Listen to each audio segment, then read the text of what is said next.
ओम शांति पाल भाई। ओम शांति ईश्वर भाई। पाल भाई, हम आज की मुरली रिवीजन कर रहे हैं जी।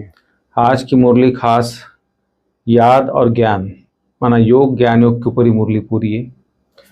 तो बाबा बोलता खुशी आपार कब रहेगी। जैसे दुनिया में लोगों को कब आपार खुशी होती है, जब उसका इनकम होता रहता है तो उसको आपार खुशी होती है, जब धन आता रहेगा। तो बाबा ने बोला ज्ञान भी एक धन है। तो जब ज्ञान धन से संपन्न बनेंगे तभी तुम्हें अपार खुशी रहेगी। तो बुद्धि में सारा ज्ञान घूमता रहे, बाबा बोलता है। और बाबा बोलता है याद तो है ही, लेकिन याद के साथ साथ तुमको ज्ञान से भी संपन्न बनना है, ज्ञान धन से भी। क्योंकि ज्ञान धन से हम राजा ही पाते, योग बल से हमारे विक्रम विनाश होते, और जो पद है उच्च पद है वो ज्ञान के आधार से हम पाते।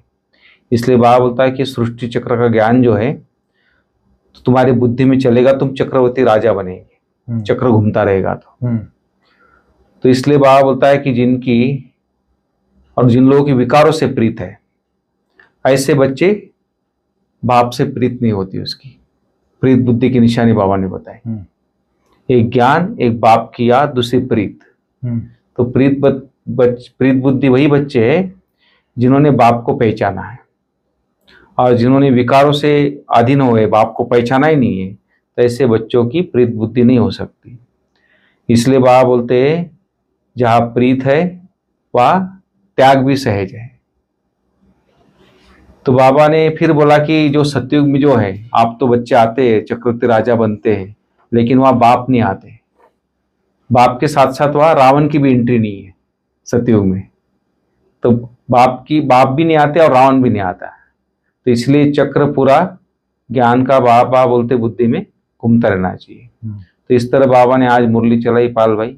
फिर बाबा ने वैराग भी दिलाया है कि तुम्हारा ये लंगर उठ चुका है, यहाँ से तुम्हारी नाव अभी निकल चुकी है, और अभी सतयुग में हम की तरफ जा रहे हैं। तो बुद्धि से पूरा यहाँ से हट जाना चाहिए बुद्धि। इसके ऊपर बाबा ने आज बोला है। तो इस तरह बाबा ने वैराग भी दिलाया है, याद के ऊपर ही मुरली चलाई है, और ज्ञान के ऊपर ही फोकस दिया है, और प्रीत के ऊपर भी दिया है। इसके ऊपर पूरी मुरली पाल भाई। तो थोड़ा आप डिटेल बताइए आज की मुरली। आज हम लोग 11 अक्टूबर 2024 की मुरली रिवीजन कर रहे हैं। जी। बाबा ने कहा आज मीठे बच्चे बाप की याद के साथ साथ ज्ञान धन से संपन्न बनो। जी। आज बाबा ने खास याद के लिए जोर दिया है। जैसे बाबा बोलता है बच्चे बाप को भूलो मत। क्यों भूल जाते हो? बाबा ने कहा अरे बाप को तो जानवर भी नहीं भूलते हैं, तुम क्यों भूलते हो? अपने को आत्मा नहीं समझते हो, देह अभिमानी बनने से ही तुम बाप को भूलते हो। जैसे बाप समझाते हैं वैसे तुम बच्चों को अब आदत रखनी चाहिए। तो बाप की याद के ऊपर मुरली चली है, बाप को याद करो। बाबा ने कहा आज जानवर भी नहीं भूलते हैं, तुम क्यों भूलते हो? तो बाबा ने फिर कहा बाप के याद के साथ साथ ज्ञान धन से भी संपन्न बनो। कौन सा ज्ञान? सृष्टि चक्र का ज्ञान। जब सृष्टि चक्र का ज्ञान बुद्धि में फिरता रहेगा तब अपार खुशी रहेगी। हम सतयुग में श्री नारायण थे, जो 5 स्वरूप बाबा ने बताया है। हाँ, तो पूरा चक्कर लगा लो 5 स्वरूप में। आज बाबा ने तो सृष्टि चक्र ज्ञान आयु का भी बताया। बोले उसमें बड़ी आयु होती है, खुशी मनाते हैं। कहाँ? सतयुग में हमारी आयु 150 वर्ष थी, हमारा 8 जन्म था। ये सारा सृष्टि चक्र घूमना चाहिए। फिर त्रेता में 12 जन्म हुआ, 125 वर्ष। खुशी इसलिए मनाते हैं ताकि 150 साल की आयु में कोई तकलीफ नहीं ना, बॉडी में निरोगी काया रहती है। वहाँ अपवित्रता है ही नहीं है ना जी, तो दुख की बात ही नहीं है। तो सारा चक्र घूमता रहे बुद्धि में। अब फिर चक्र पूरा हुआ, फिर हम नई दुनिया में जाने वाले हैं। ये चक्र घूमता रहे तब फिर हमें खुशी भी रहेगी, और सृष्टि चक्र के ज्ञान पे तुम चक्रवर्ती राजा बनेंगे, बाबा बोलता है जी। फिर बाबा ने कहा प्रीत बुद्धि और विपरीत बुद्धि के बारे में बताया। कौन से मनुष्य हैं, कौन से बच्चे हैं जी जिनकी प्रीत बाप से नहीं हो सकती, जिनका प्रीत विकार से है, उनकी प्रीत बाप से नहीं हो सकती। और तुम बच्चों ने बाप को जाना है, पहचाना है, इसलिए तुम्हारी प्रीत बाप से है, बाबा बोलता है। बाबा ने कहा सतयुग में बाप को भी आने का हुक्म नहीं है, काल को भी आने का नहीं हुक्म नहीं है। रावण को भी सतयुग में आने का हुक्म नहीं है, ऐसे बाप को भी सतयुग में आने का हुक्म नहीं है। बाबा हमको सुख धाम के लायक बनाकर घर चले जाते हैं, उन्हें भी लिमिट मिली हुई है। समझ में आया? बिल्कुल। वो सतयुग में नहीं आते हैं बाबा। फिर बाबा ने कहा रूहानी बच्चे याद की यात्रा में बैठे हुए हैं, अंदर ज्ञान है ना कि हम आत्मा याद की यात्रा पर है।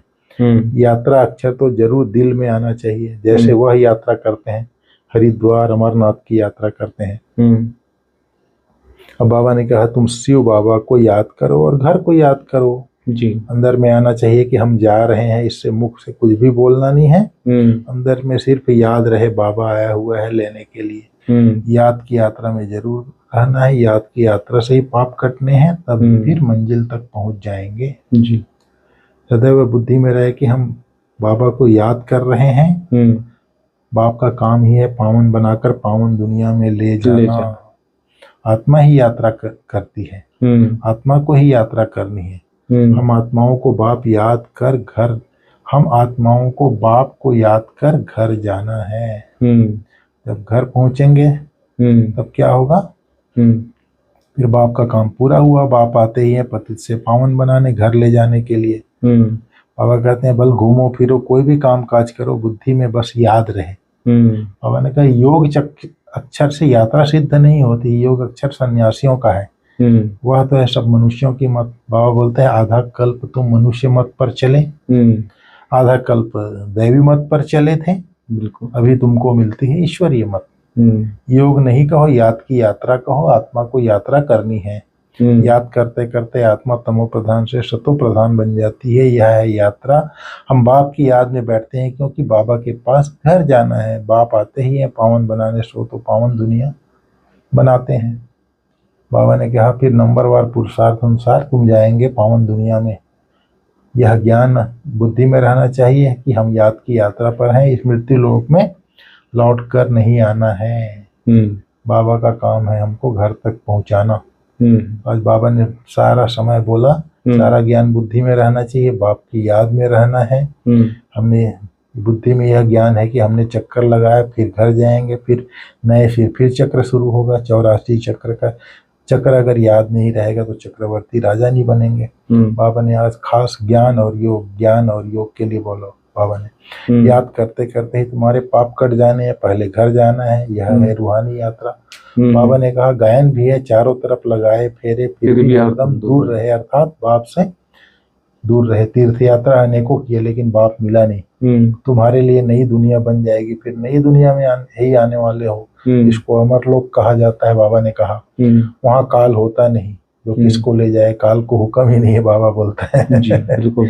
फिर बाप कहते हैं हम आते हैं नई दुनिया बनाने। आधा कल्प तुम बच्चे राज्य करते हो, फिर ड्रामा प्लान अनुसार द्वापर शुरू होता है। बराबर। बाबा ने कहा अभी तुम बाप को भी जान गए हो, ड्रामा के आदि मध्यांत के ड्यूरेशन को भी जान गए हो, नई दुनिया पुरानी दुनिया कैसे बनती है यह भी जानते हो। अभी तुम बच्चे याद की यात्रा में बैठते हो। यह यात्रा तो तुम्हारी नित्य चलनी है। घूमो फिरो परंतु इस याद की यात्रा में रहो। यह है रूहानी यात्रा। बाबा ने कहा सीढ़ी का चित्र तुम्हारे लिए बहुत अच्छा है समझाने का। जिन्न की कहानी बताते हैं ना, सीढ़ी से जैसे उतरते हैं, फिर चढ़ते हैं, फिर चढ़ते हैं, फिर जिन्न का मालिक बोला ना, जिन्न बोला अपने मालिक को मेरे को काम बताओ नहीं तो मैं खा जाऊंगा। तो मालिक ने क्या बोला, सीढ़ी को चढ़ो और उतरो।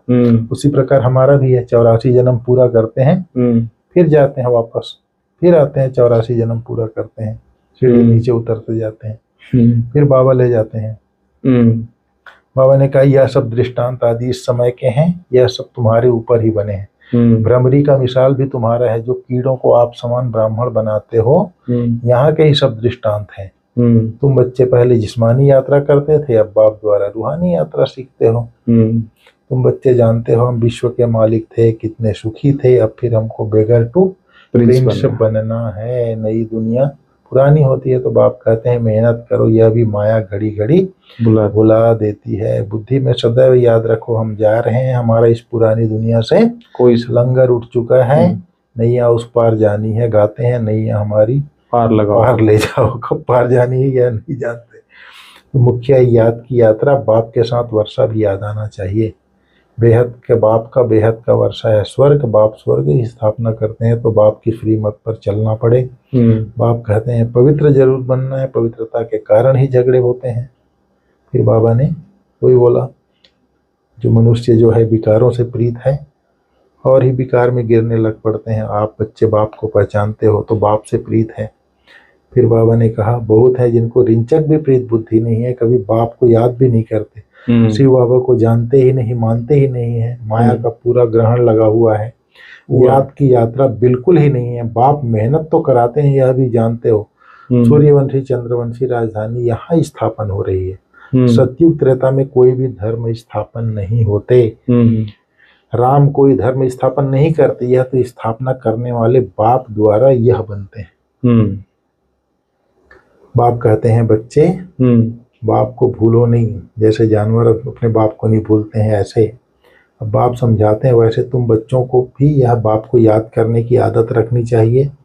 बाबा ने फिर कहा भपके से बात करनी चाहिए किसी से भी, ऐसे नहीं कि बड़े आदमी के आगे तुम जाओ तो फंक हो जाओ। तुम कुमारियां बड़े बड़े विद्वान पंडितों के आगे जाती हो तो तुम्हें निडर हो समझाना है। बिल्कुल। बाबा ने कहा देही अभिमानी बनकर समझाने की आदत डालनी है, तब फंक नहीं होंगे। फिर बाबा ने कहा व्यर्थ व माया से इनोसेंट बन दिव्यता का अनुभव करने वाले महान आत्मा भाव। महान आत्मा अर्थात सेंट उसे कहेंगे जो व्यर्थ व माया से इनोसेंट हो। जैसे देवताएं इससे इनोसेंट थे, ऐसे अपने वो संस्कार इमर्ज करो, व्यर्थ के अविद्या स्वरूप बनो, क्योंकि यह व्यर्थ का जोश कई बार सत्यता का होश, यथार्थता का होश समाप्त कर देता है। इसलिए समय, श्वास, बोल, कर्म सब में व्यर्थ से इनोसेंट बनो। जब व्यर्थ की अविद्या होगी तो दिव्यता स्वतः अनुभव होगी और अनुभव कराएगी। कुल मिलाकर के व्यर्थ की अविद्या होनी चाहिए, संकल्प, बोल, कर्म, समय, बराबर, श्वास सब में, तब दिव्यता का अनुभव होगा और अनुभव कराएंगे। आज बाबा ने कहा स्लोगन में फर्स्ट डिवीजन में आना है तो ब्रह्मा बाप के कदम पर कदम रखो जी, क्योंकि ब्रह्मा बाप फर्स्ट डिवीजन में आया ना, पहला नंबर लिया। बिल्कुल। तो फर्स्ट डिवीजन में आना है तो ब्रह्मा बाप के कदम पर कदम रखो। ओम शांति। ओम शांति।